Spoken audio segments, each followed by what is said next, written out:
So you're driving down the road in your 2005 Honda Odyssey 3.5 liter V6. Looks like this is a two-wheel drive. Who knows if they make four-wheel drives, but anyway, let's stay focused. Get this clunking, banging noise, hitting bumps. What? And you can grab this stabilizer bar here, and it will make noise. If I can do it.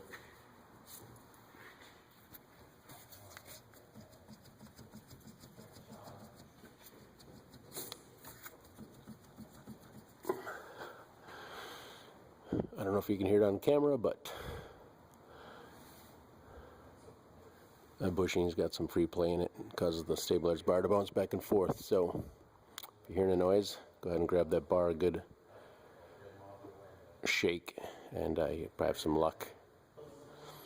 So I hope this helps you looking for a clunk / rattle hitting bumps on your Honda Odyssey 2005.